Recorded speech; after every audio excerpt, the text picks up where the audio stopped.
Hey guys, welcome to Boxing Squared for boxing news and views from around the internet. Is Tyson Fury going to cap his comeback with the title fight against WBC champion Deontay Wilder at the back end of 2018? As unlikely as that may have seemed, both camps are making the right noises that that's exactly what they want to do by the end of the year.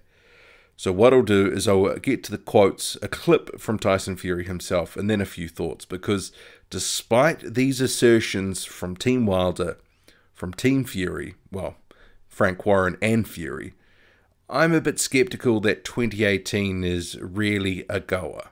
I think it's more likely to be later than that, but I think they're sort of sowing sort of the seeds now, laying, putting down the groundwork for the fight to come. Buckle in. Let's go. So first off, Fury's promoter Frank Warren, he confirmed to TalkSport in the UK that negotiations are underway. He says, first of all, we want to see what he looks like on August the 18th. Hopefully he will come through it well, but reports from the gym are that he's looking well. Tyson, as he said himself, has been talking about Wilder in the last few weeks, and it's a fight I think the British fans would like to see. It wouldn't happen in the autumn. If it happens, it will be sometime in November or December. I'm pretty confident we can make it happen. It takes two to make a deal, and if you really want to make a deal, you will make it happen. Then Tyson Fury, he put out this video on social media. Hi guys, just a quick one. I can confirm that me and Deontay Wilder are in negotiations, very close to being done. Frank told you all on TalkSport this morning, the breakfast show, whatever it was, I'm not too sure, but it is out there now, and I can reveal that negotiations are being very strong for December. We're almost done with this deal, but I won't be looking over Francesco Pianetta. He's going to give me the right fight and the right work to prepare me for Deontay Wilder. I've got to flatten him first, and then Wilder, let's dance. You've been dealing with shithouses in the past, with Eddie Hearn and Joshua, but I am a man of my word, and if I say I'll fight you. End of. Prepare well, train hard, let's get the deal done.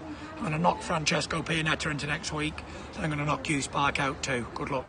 And just to bookend the whole situation, so Wilder's co-manager, Jay Deers, he came out to the Tuscaloosa News saying both teams want the biggest fight possible. This would be an enormous fight, just enormous. One thing I can say for certain, if this can be worked out, Deontay Wilder would have been involved in the two biggest fights of 2018. Wilder Ortiz and Wilder Fury. And if he were to win against Fury, as we fully expect, then Deontay would be an international superstar in control of the boxing world. This would be fight of the year. We'd have 13 feet, 4 inches and 500 pounds of hard-punching, trash-talking, knockout heavyweights. Okay, so where to begin? I guess I'll start with Tyson Fury, because when he was confirmed in June at number 7 in the WBC rankings, he returned to the rankings the first time it had happened. It made this fight a possibility.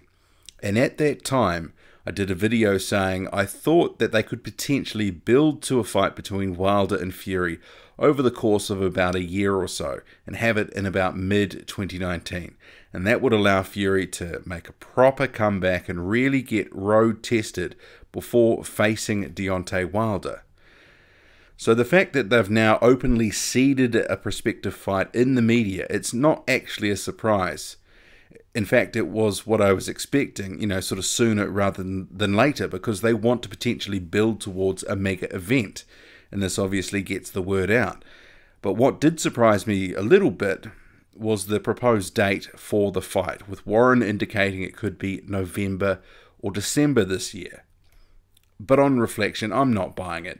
I believe they have every intention of working towards a fight, but the sort of before the end of this year, that's not really something that I think is feasible.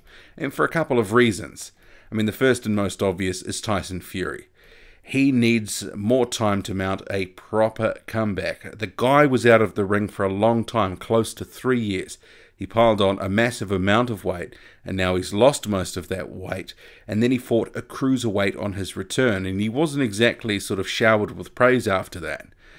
So adding what could be another maximum 12 rounds against Francesco Pianetta, it's not going to be enough to prepare him for Deontay Wilder. Simply put, there's levels, and there's a massive gulf between the danger that Pianetta poses and Wilder. That's not adequate preparation. That's just a joke. That's laughable that he even sort of said that Pianetta will help prepare him for Wilder. There's got to be something in between. But what we are seeing, in my view, is the breadcrumbs being laid for us to see what could be sort of at the end of the rainbow, end of this comeback for Fury. Basically, they're saying a mega fight is on the horizon, a shot at Wilder and his belt. What I see more likely for Fury is that he keeps stepping up the level of comeback opponent, and it's possible that he's going to fight a top 30 or top 40 guy after Pianetta, but someone who's, largely not perceived as a real risk, and someone who's probably on the decline. And it's going to be a balancing act, because Frank Warren will want to keep fans on side and not have them thinking that he's taking the piss, because there was a bit of that feeling after the Fury fight. We knew it wasn't going to be the greatest fight in the world, but it ended up sort of devolving into a little bit of a farce there. And potentially Fury, he could have 2 fights by the end of this year. And you would have to think, of all the people that are out there, the latter one could be a tilt at Manuel Charr and his WBA regular belt. It would make sense to sort of target Charr. They've already made some noises and some overtures on this, and it does sort of feel like Fury is building to that type of opponent.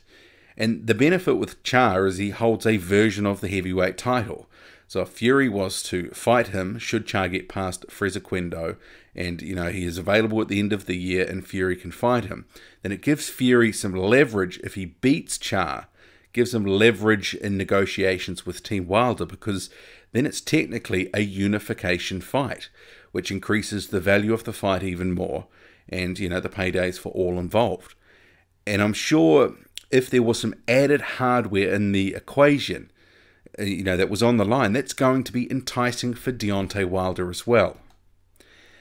But for me, for this to sort of start lining up, he needs to get through Pianetta, he needs to look good, keep working through the comeback, and if he doesn't do it properly, and he rushes into a fight with Deontay Wilder, it's got the potential for him to come unstuck. And you know what people will say, that the comeback wasn't real and it was a money grab, especially if he was destroyed by Deontay Wilder. And I know some people will get a bit angry at that suggestion that Wilder beats Fury, but who knows what Fury has left in the tank at this point. We don't really know. We're going to see a little bit more against Pianetta, but at the end of the day, it's still an open question. So if he rushes back, it's got the potential to be dangerous for him.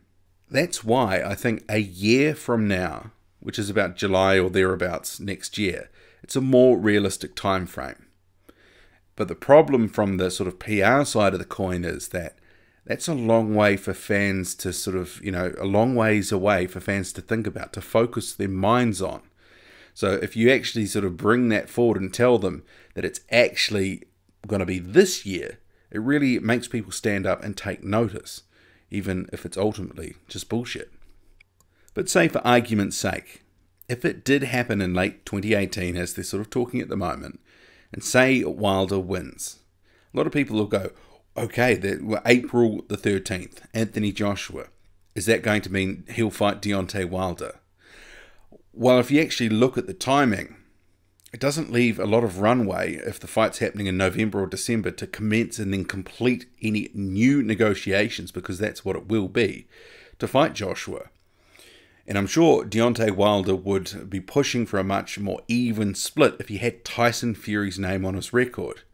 So that complicates negotiations in terms of wanting, a closer to 50-50 split. And he has said he wants 50-50 now. But, it's a negotiation. You have to see where things go. But you'd have to think, if the fight is April the 13th, at the latest, Eddie Hearn is going to want to announce the April opponent in mid-January at the latest. That's just to give enough time to properly promote the event. But like I say, I think Fury, he keeps building back and he'll ultimately look for a Manuel Char type of opponent by the end of the year. If he can get that regular strap, well, that's going to do wonders for him, his marketability, and obviously getting a bigger split in a fight with either Anthony Joshua or Deontay Wilder. As for Wilder, though, a couple of weeks ago, Jay Diaz, his co-manager, indicated an announcement about Deontay Wilder's next fight would be made in a week or two. We're now past that and change. So it's been more than a couple of weeks. Is the Fury fight the delay? I doubt it. I'm anticipating what will actually happen is they're going to take a voluntary next. And I've been saying this for a little while. But if you actually look at the WBC rankings, it's a little bit thin on the ground for viable opponents once you factor out the guys who've just fought, have fights scheduled, injured, or that Wilder's already beaten. The list starts to look thin because remember, he's going to want to get some credibility from the boxing world for fighting whoever he takes on. And a couple of the opponents, you go, well, that's not going to work. But what we have just seen is Luis Ortiz coming through a stay busy type of fight against Razvan Kajanu, blasted and blitzed him out in a couple of rounds. And Ortiz is saying he wants that immediate rematch. And given the landscape of the rankings, that could be a viable option for Wilder, and there does seem to be some fan support for that fight, given how dramatic it was the first time around. And the WBC says it wouldn't likely stay in the way of a voluntary, saying the mandatory between Deontay Wilder and Dominic Breazeale is not due until the end of the year. So a rematch with Luis Ortiz would be acceptable to the World Boxing Council before then. And that was Mauricio Sullivan's statement, its president. So I could very well see a voluntary announced soon for Deontay Wilder, possibly Luis Ortiz. And then the Breazeale mandatory happening at either the back end of this year or early 2019. To me, this seems more realistic and likely than the Fury fight at the back end of this year. But it's boxing. Stranger things do happen, have happened, and you never know with this. But I think it's more likely a year away or so. But they have to start seeding this now. They've got to start growing that fight and working towards it. And if you're talking about a year's time, it seems an awfully long time away. But if you say the end of the year and you go, oh, it's almost August now, well, that seems quite close, doesn't it? But we'll have to see where this goes. For better or worse, you know, we never really know what we're going to get in boxing, but hopefully we do get this fight at some point. What do you make of it all? Drop a comment loud and often, hit like, hit subscribe, follow me on Twitter, boxing_squared. I'm out.